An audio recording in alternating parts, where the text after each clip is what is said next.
first commit in the public repository was on July 17. So they started to prepare for elections. They did a lot of things, and they had the public repository. It was looking like this. Unfortunately, the description is in Russian, not in English, but I can try to translate it. It says that in this repository you can see the code of the e-voting system, which will be used during the elections of Moscow State Duma. And the reason why they published this repository was that everybody can just review this code, and they asked to leave some comments or raise some issues. You will see they wanted to test the security of the system, and they published it on, as I already said, on July 17. It was a very, very interesting time since that day, because there were like there was another page, also in Russian, but it said that we want to test our cryptography, and they said that every day we will publish some data encrypted with our keys, and we will publish public data as well. You have 12 hours to decrypt that data, and if you can do that, you'll get a reward about 15,000 rubles. And maybe at some day you saw news like this: Moscow blockchain voting system completely insecure, says researcher. It was on CoinDesk. Or another article was Moscow's blockchain voting system cracked a month before election. So their test was pretty successful, because some guys, they found some vulnerabilities in the system. What kind of vulnerabilities? What was the issue? The issue was that they tried to use 3 weak private keys instead of 1 strong key. They tried to use 3 weak keys, and the researcher who found the vulnerability said that this is a mystery. The only possible explanation we can think of this, that the designers thought that using 3 private keys would compensate that 2 small key sizes of the primes involved. But 3 primes of 256 bits are really not the same as 1 prime of 768 bits. I think that they just knew about triple DES algorithm. There was a DES encryption algorithm, and there was a triple DES encryption algorithm, which makes the DES much stronger in terms of cryptography.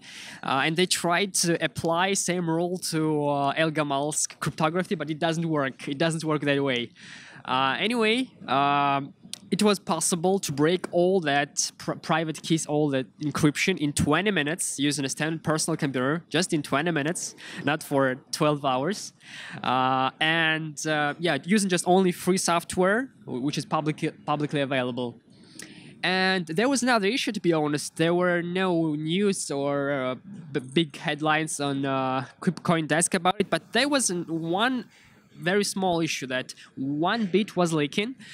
It means that you would be able to distinguish 1 bit from each ballot, and you can't get the real vote, but you can find out which group the person voted for, let's call it so.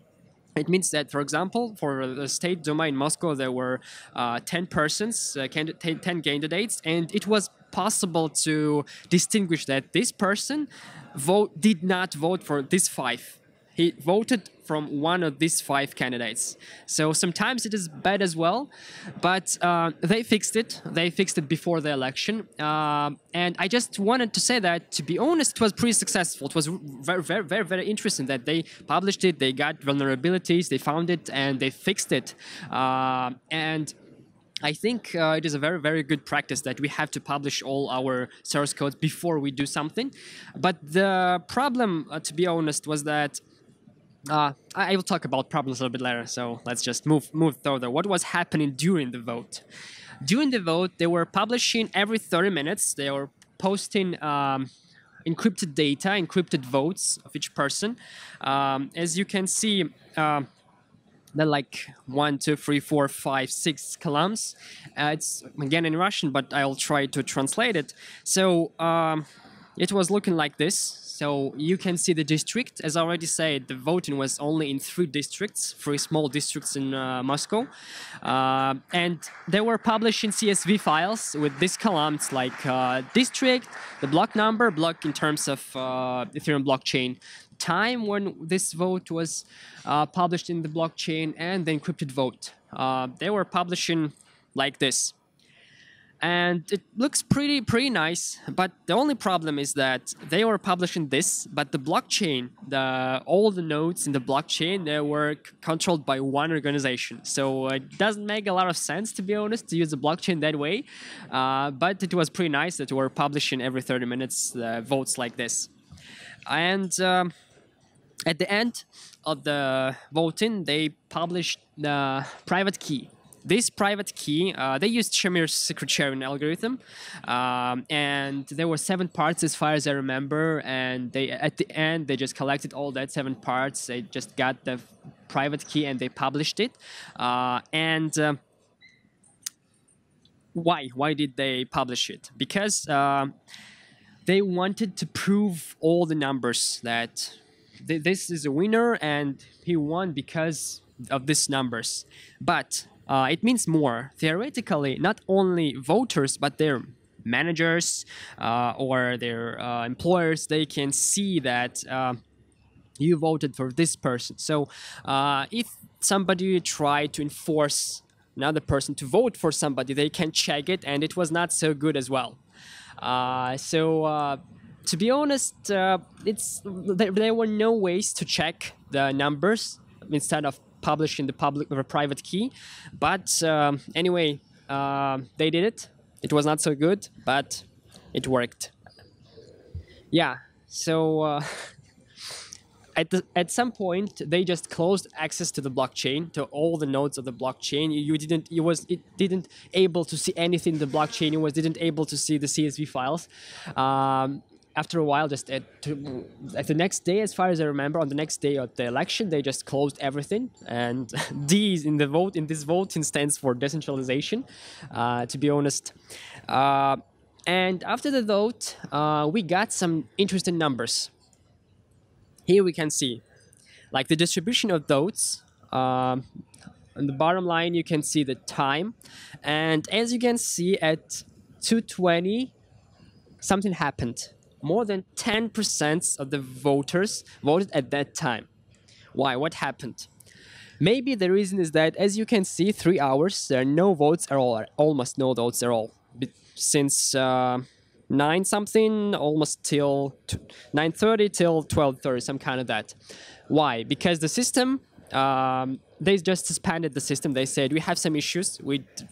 You cannot publish right now your votes, so please wait. Maybe it was the reason why the 10% of votes appeared only in 5 minutes, maybe.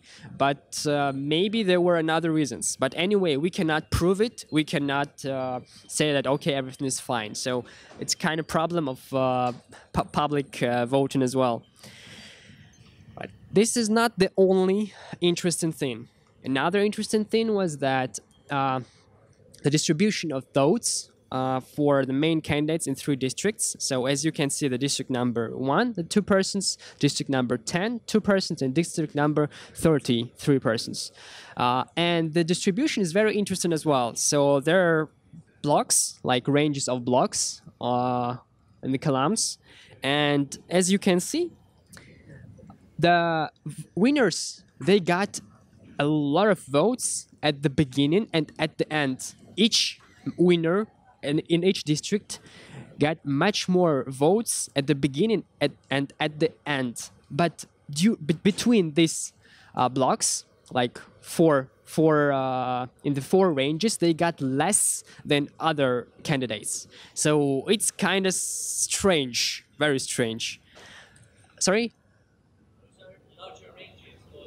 Larger ranges also, but just like comparing the numbers they got, like here it should be, we can collapse these ranges as well, but it won't be the same. So it's kind of strange. We cannot prove it, we cannot disprove it, we can do almost anything, we just can keep it in mind. And I think that's enough about the election in Moscow. just like few lessons we got from the election in Moscow. The first is that public review is required. It is really required, not only the data, but also for the code. The next thing is that blockchain can give us some transparency, but it's not a silver bullet at all. So we just can prove that, okay, we see some votes and you do not want to, you do not able to delete some votes from that blockchain, but we're not sure that all the votes are in blockchain. We're not sure that everybody that who wants to vote, he can vote. So, and the last but not the least point is that use cryptography carefully. It is very carefully, because you can do very bad things there. So, okay, so let's just talk in general about e-voting systems. Before we start, what do we really need when we want to run an e-voting system? Why do we really want to run an e-voting system? So I think this is the first question we have to answer. There is no silver bullet. Everything depends on your goals. So we have to keep in mind that not only e-voting systems, we have to remain the classical voting system as well. And keep in mind all the known technical issues. I think we'll talk about it later, a little bit later. So, what is the point of an election? The main point of election is that you want it to be such that the loser can be as angry as he wants, but at least he is in agreement that he lost. That's the main point of every election, that every voting, that you can prove that you lost, but here are the numbers, and you have to agree with it because of these reasons. That's the main point. And what do we want to achieve? First, we have to provide evidence to each individual voter that their vote was correctly recorded. That's the first point. So Alice can verify her vote. We have to provide enough evidence to the loser as well. So everyone verifies tolling. So everybody should be able to verify the results of the voting. And we have to enforce ballot secrecy, because somebody can try to coerce, or somebody can try to enforce somebody to vote for some candidate. So there are some like social issues, so we have to do something with it as well. So before we go further, I'd like to say a few words about El-Gamal encryption. Have you ever heard about El-Gamal? Please raise your hands. And okay, so I'm not going to talk about the cryptographic details. I just want to say a few words about the main principles of El-Gamal's encryption and why it is powerful and why we can use it. The main thing is that for many different ciphertexts, we can get the same for the same plain text, we can get many different ciphertexts. So, for example, if we vote for candidate number 1, I vote, another person vote, always it should be different ciphertexts. It can't be the same, because if it's same, we will understand, okay, this group of persons, they just voted for one candidate. It doesn't work that way, so it is very nice to have. Another thing, we need a homomorphic property. What does it mean? It means that if we multiply the encryption of message 1 and message 2, we will get the encryption of the product. I will cover a little bit later how you can use it, how we can use it in the e-voting system. The